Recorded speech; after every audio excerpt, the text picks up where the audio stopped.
is conducted at approximately 11:30 each Wednesday morning, weather permitting.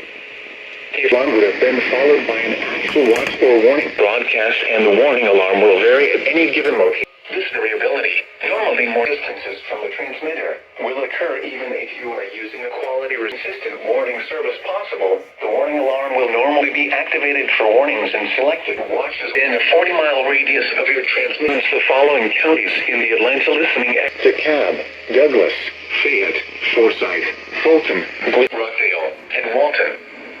This concludes the weekly test of the warning alarm system. We now return to our testing.